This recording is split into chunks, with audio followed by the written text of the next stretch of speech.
Baik, ada fakta yang lain. Saya juga menyampaikan bahwa di halaman bit.ly Kacau Situng itu berkembang terus. Terakhir sudah ditemukan sekitar 9.000 kecurangan. Itu ditemukan oleh robot, bukan laporan masyarakat. Jadi robot program yang dibuat oleh teman-teman IT itu sudah menemukan sekitar 7.900 lebih.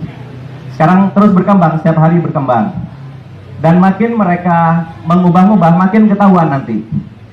Alhamdulillah kami inisiatif sejak Selasa sore, saya dan Bang Abi dengan teman-teman alumni perguruan tinggi bersepakat untuk membuat robot yang bisa memotret halaman KPU dari menit ke menit.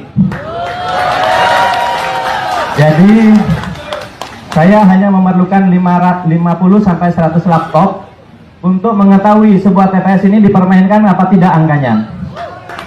Jadi saya mungkin ada KPU atau perwakilan yang hadir di sini, tolong jangan dimainkan lagi.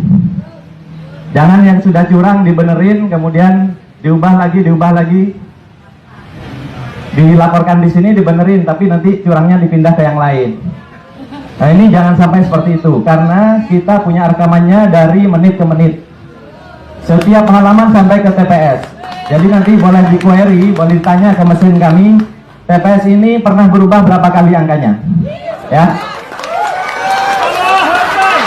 Jadi, dan sistem ini kami tidak menghabiskan 24 triliun. Ya. Jadi, sistem saya hanya perlu menyewa laptop 700.000 kali 100 laptop. Cuma 70 juta. Saya hanya memerintahkan staf saya 2 hari membuat aplikasinya. Saya kemudian hosting di bukan hosting ya, menyewa server hanya $80 sebulan. Hanya 1 juta saja. Jadi nggak sampai 100 juta, KPU ini sudah hilang kredibilitasnya. Ya. Jadi nggak perlu bukti aneh-aneh. Itu ya. Dan saya cukup 1 tentara lulusan SMK. Saya buktikan ijazahnya ya. Nggak usah doktor, nggak usah profesor. Sedangkan kita punya profesor banyak.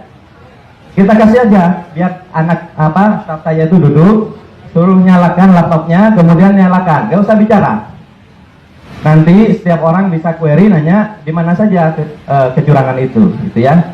Itu fakta-fakta yang harus kita lawan, gitu ya. Karena kejanggalan ini terlalu banyak. Kalau salah entry, Bapak Ibu sekalian beli tiket, salah entry nomor KTP saja tidak bisa masuk ya. Nama Bapak ditukar, ditaruh di nomor KTP, nomor KTP-nya di nama Bapak atau nama Ibu ya.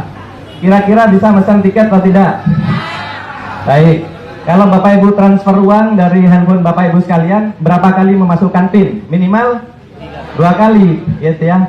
Ada yang harus membaca token dulu, ada yang terima SMS dulu, ada juga yang hanya password dan konfirmasi PIN ya di awal pada saat membuka. Tapi apakah di sistem KPU itu terjadi? Dengan gejala seperti sekarang terlihat, dipastikan itu tidak ada. Padahal itu adalah standar keamanan yang standar sekali, yang paling rendah. Sedangkan kita bisa melihat komposisi server dan sebagainya yang ada di KPU itu sekarang, itu bagaimana akses door-nya, kemudian ada log orang yang keluar masuk di situ, username password yang didaftarkan itu apakah passwordnya dikirim lewat handphone atau dikirim lewat printout atau apa, gitu ya. Apakah ketika terima password harus langsung diubah setelah login pertama kali? Nah itu kan harus diperiksa semua. Oleh karena itu kami mengusulkan dengan kejadian yang sangat janggal ini, selain IT audit KPU secara teknologi, tapi kita juga perlu mengaudit orang-orangnya. Ya. Jadi dalam IT audit itu selain servernya, programnya, itu juga orangnya.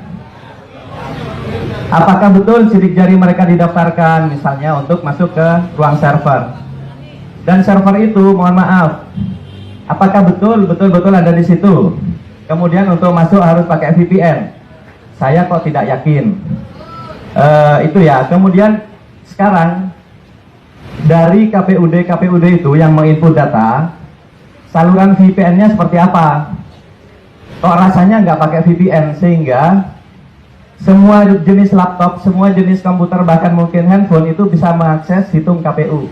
Itu tidak boleh. Pertama, rawan untuk down ya. Yang kedua, rawan dimasuki oleh intruder. Yang ketiga, ya sudah, saya yang paling curiga, yang ketiga adalah social engineering. Jadi password-password itu memang sembarangan dikasih atau dikasih ke orang-orang tertentu yang mengamati angka-angka yang gampang dimanipulasi.